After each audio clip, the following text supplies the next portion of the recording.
आपण बघू शकतो जुना राजाळा पोलीस स्टेशन मध्ये सुरुवातीला आणलं जाईल आणि त्याच्यानंतर आपण पाहतो की मेडिकल केल्यानंतर त्याला आपण पाहतो की कोर्टामध्ये हजर केले जाणार आहे। बरोबर मधोमध प्रशांत कोरटकर या ठिकाणी बसल्याचं आपल्याला दृश्यामध्ये दिसून येते। एकूणच आपण पाहतो की कोरटकर जो आहे त्या बाजूने उतरतोय। आपण पाहतो की कोरटकर याला तेलंगणामधनं या ठिकाणी अटक करण्यात आली होती आणि त्याच्यानंतर आता आपण पाहतो की प्रशांत कोरटकर चेक्सचा शर्ट घालून त्या ठिकाणी आलेला आहे। ही दृश्य आपण बघू शकतो। एकूणच आपण पाहतो की काल दुपारी त्याला अटक केलेली होती आणि त्याच्यानंतर आपण आलेला आहे महापुरुषांचा अवमान।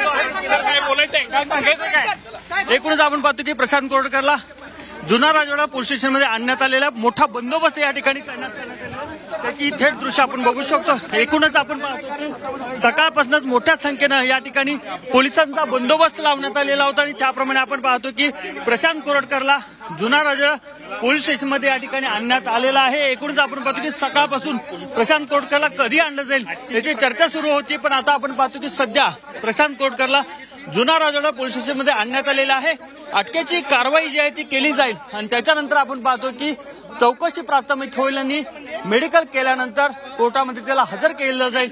कोर्टामध्ये हजर केल्यानंतर पोलिसांच्या वतीने जो युक्तिवाद आहे तो केली जाईल, सरकारी वकिलांच्या वतीने युक्तिवाद केला जाईल आणि त्याच्यामध्ये आपण पाहतो की अनेक मुद्द्यांवर कोरटकर याच्या कस्टडीची गरज काय हा मुद्दा अधोरेखित केला जाईल। त्यामध्ये प्रामुख्याने जर आपण पाहिलं तर प्रशांत कोरटकर यांनी जो मोबाईल सबमिट केलेला आहे त्याचा डेटा इरेज केलेला आहे, तो डेटा आम्हाला रिकव्हर करायचा आणि त्याचबरोबर त्याच्यानंतर मात्र अनेक गोष्टींची आम्हाला माहिती काढायची आहे। कारण जवळपास आज 25 तारीख आहे, 1 महिन्यापूर्वी याच पोलीस स्टेशनमध्ये गुन्हा दाखल झाला होता आणि या 1 महिन्याच्या कालावधीत कोरटकर नेमकं कुठं कुठं गेला, त्याला कोणाकोणाची मदत झाली याची देखील आम्हाला माहिती करायची आहे। त्याच्या तपासासाठी दूरवर जावं लागणार आहे। त्यामुळे हा मुद्दा देखील पोलिसांच्या वतीने किंवा तपास अधिकाऱ्यांच्या मार्फत किंवा आपण पाहतो की सरकारी वकिलांच्या मार्फत या ठिकाणी जो आहे तो कोर्टाच्या निदर्शनास आणून दिला जाईल।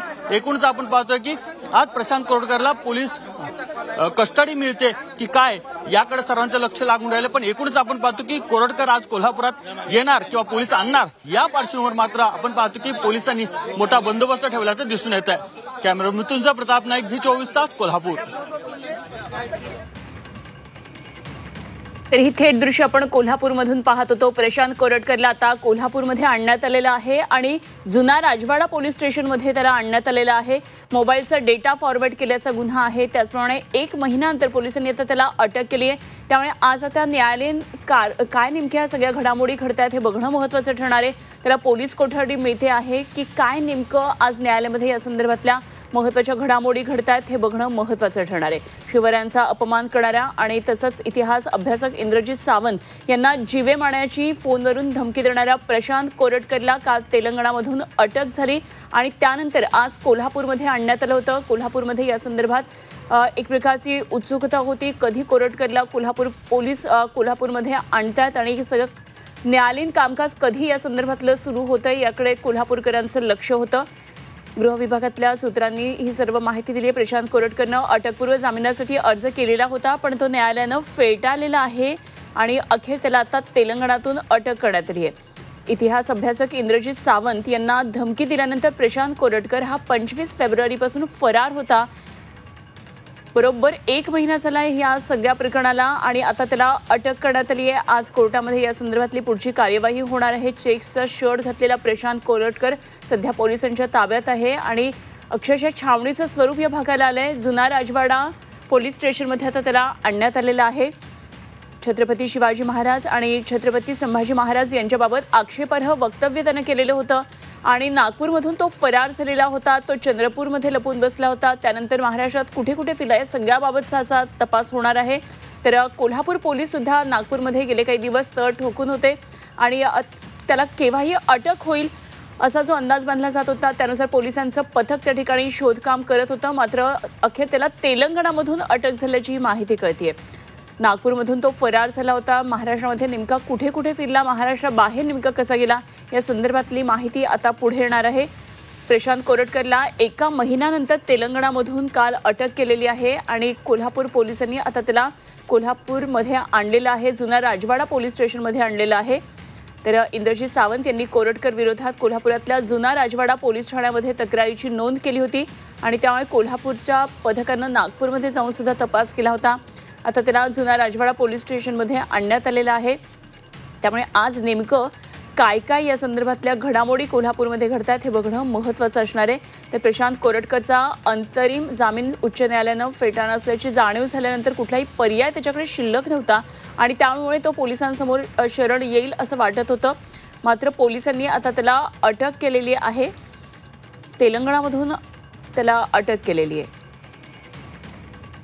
तर 24 फेब्रुवारीला मध्यरात्री 12:08 कोरटकरनं इंद्रजित सावंत, इतिहासकार इंद्रजित सावंत यांना फोन केला आणि छत्रपती शिवाजी महाराजांबाबत आक्षेपार्ह वक्तव्य करत सावंतांना जीवे मारण्याची धमकी दिली आणि त्याचा ऑडिओ क्लिप सुद्धा सगळीकडे व्हायरल झाला. आणि त्यानंतर प्रशांत कोरटकरनं कुठल्या भाषेमध्ये ही सगळी टीका केली होती हे सगळ्यांच्या समोर आलं. तर इंद्रजित सावंतांनी त्याचा नंबर कोल्हापूर पोलीस दलाकडे दिला. त्यानंतर 25 फेब्रुवारीला इंद्रजित सावंत यांच्या तक्रारीवरून कोल्हापूर राजवाडा पोलीस ठाण्यामध्ये प्रशांत कोरटकर विरोधात गुन्हा दाखल करण्यात आला आणि तेव्हापासून पोलीस त्याच्या शोधात होते. 27 फेब्रुवारीला एक व्हिडिओ सुद्धा त्याने 2 दिवसामध्ये तयार केला आणि माफी मागण्याचा त्याच्यातून त्यानं प्रयत्न केलेला होता. 28 फेब्रुवारीला कोल्हापूर जिल्हा न्यायालयानं अटकपूर्व जामीन मंजूर केला आणि कोल्हापूर पोलिसांनी म्हणणं मांडण्याआधीच त्याचा जामीन मंजूर झाला होता. त्यानंतर कोल्हापूर पोलिसांनी मुंबई उच्च न्यायालयामध्ये या संदर्भातली दाद मागितली होती आणि 18 मार्चला कोल्हापूर जिल्हा न्यायालयानं कोरटकरचा हा जामीन अर्ज फेटाळला. नाही आहे, कारण छत्रपती शिवरायांचा अपमान करणारा, जिजाऊंची बदनामी करणारा महिनाभर पोलिसांना प्रशासनाला सापडत नाही, हे खरोखर दुर्दैव आहे. त्याचं स्वागत हे कोल्हापुरी पायतानानंच करायला पाहिजे, अशी आमची इच्छा आहे. आता जरी पोलीस प्रशासनानं त्याला जरी इथं आणला असला तरी योग्य वेळी आम्ही आमच्या पद्धतीनं त्याचं नक्कीच स्वागत करू. खरं तर आपण पाहतो की सोशल मीडियावर एक फोटो व्हायरल होतोय ज्याच्यामध्ये कोल्हापुरी पायतान दाखवण्यात आलेला आहे आणि प्रशांत कोरटकर येतोय अशा प्रकारचं एक टॅगलाईन आहे. काय नेमकं म्हणायचं? नाही, तेच सांगितलं ना, आम्हीच टाकलेलं आहे. त्याचं जे स्वागत आहे हे पायतानानंच व्हायला पाहिजे, कारण ज्या पद्धतीनं त्यानं जी बदनामी केलेला आहे, शिवाजी महाराज असतील, छत्रपती संभाजी महाराज, राजमाता जिजाऊ आणि मराठा समाजाबद्दल तो प्रामुख्याने बोललेला आहे, त्याचं स्वागत हे पायतानानंच केलेलं आहे. त्या आशयाची जी पोस्ट आहे. आपण पाहिलं की हे होते हर्षल सुर्वे, शिवसैनिक आहेत. एकूणच आपण पाहतो की उभाटाचे युवा कार्यकर्ते आहेत. एकूणच आपण पाहतो की प्रशांत कोरटकरला या ठिकाणी आणण्यात आल्यानंतर आपण पाहतो की जे शिवसैनिक आहेत किंवा जे उभाटाचे शिवसैनिक आणि त्याचबरोबर शाहूप्रेमी आहेत ते या ठिकाणी येताना दिसतात. मोठा पोलिसांचा बंदोबस्त ठेवण्यात आलेला आहे, कारण आपण पाहतो की या ठिकाणी प्रशांत कोरटकरला आणल्यानंतर या ठिकाणी त्याला विरोध होऊ शकतो आणि त्याचबरोबर त्याला थांबवण्याचा प्रयत्न केला जाऊ शकतो अशा प्रकारची माहिती पोलिसांना मिळाली होती. त्यामुळेच आपण पाहतो की पोलिसांनी चोख असा बंदोबस्त जुना राजवाडा पोलीस स्टेशन असेल किंवा ज्या ठिकाणी मेडिकल केले जाणार आहे त्या ठिकाणी ठेवण्यात आलेला आहे आणि त्याचबरोबर कोर्टाच्या परिसरात देखील मोठा बंदोबस्त ठेवण्यात आलेला आहे. एकूणच आपण पाहतो की प्रशांत कोरटकर याला साधारण 1:15च्या सुमारास कोर्टामध्ये हजर केलं जाईल अशा प्रकारची प्राथमिक माहिती मिळालेली आहे. पण या कोर्टामध्ये हजर केल्यानंतर अनेक मुद्द्यांवर या ठिकाणी कोर्टामध्ये उहापोह होऊ शकतो. प्रशांत कोरटकर यांच्या मार्फत त्यांच्या वकील वेगवेगळी बाजू आहे ते मांडतील, पण दुसरीकडे आपण पाहतो की इंद्रजित सावंत यांचे वकील असतील किंवा सरकारी वकील आणि तपास अधिकारी कोणते मुद्दे आज कोर्टात मांडतात हे पाहणं महत्वाचं असणार आहे. कारण आपण पाहतो की कोरटकर याला जो अंतरिम जामीन दिलेला होता त्याच्यामध्ये जे मुद्दे दिलेले होते किंवा त्या नियम आणि अटी घातलेल्या होत्या ते धुडकावत या ठिकाणी कोरटकर यानं अंतरिम जामिनासाठी पुन्हा अर्ज केलेला होता. पण आपण पाहतो की हायकोर्टामध्ये सुनावणी होण्या अगोदरच कोल्हापूर पोलिसांनी तेलंगणामधून प्रशांत कोरटकरला अटक केलेली आहे. त्यामुळे आपण पाहतो की 12 तासाच्या प्रवासानंतर कोरटकर याला कोल्हापुरात आणण्यात आलेला आहे. सध्या आपण पाहतो की जुना राजवाडा पोलीस स्टेशनमध्ये त्याला नेण्यात आलेला आणि या ठिकाणी गुन्हा दाखल करण्याची प्रक्रिया तर याच ठिकाणी पार पडलेली आहे. पण आता आपण पाहतो की या ठिकाणी अरेस्ट म्हणजे अटक केल्याची सगळी प्रक्रिया ती राबवली जाणार आणि त्याच्यानंतर आपण पाहतो की अवघ्या काही वेळेत त्याला मेडिकलसाठी सीपीआर हॉस्पिटलला नेलं जाणार आहे.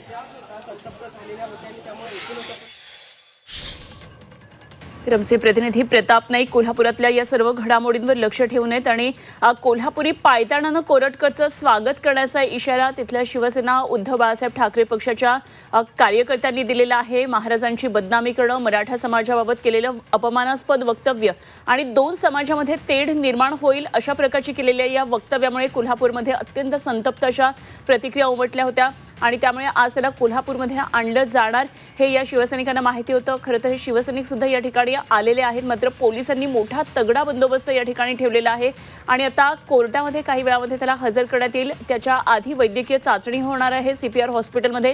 साधारण दुपारी 1:15 वाजता कोल्हापूरमधल्या कोर्टामध्ये प्रशांत कोरटकरला हजर करण्यात येईल आणि त्यानंतर कोर्टातल्या सर्व कार्यवाहीला सुरुवात होईल। त्यामुळे आता कोर्टामध्ये आज काय काय घडामोडी घडतात हे बघावं लागेल। तपास अधिकारी त्याचप्रमाणे इंद्रजीत सावंत त्यांचे वकील काय काय नेमके मुद्दे मांडतात हे पाहावं लागणार आहे। तेव्हा 12 तासांचा हा प्रवास करून कोल्हापूर पोलिसांनी तेलंगणामधून प्रशांत कोरटकरला आता कोल्हापूरमध्ये आणलेलं आहे आणि अत्यंत संतप्त प्रतिक्रिया सध्या कोल्हापूरकरांच्या आहेत।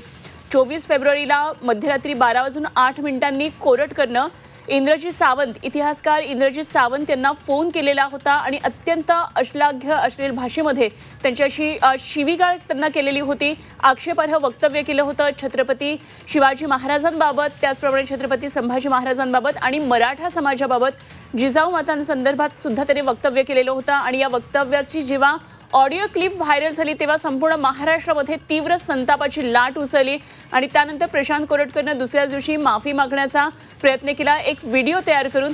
मात्र त्यानंतर जेव्हा त्याच्यावर गुन्हा दाखल झाला त्यानंतर मात्र पळापळ सुरू झाली आणि प्रशांत कोरटकर तेव्हापासून फरार होता।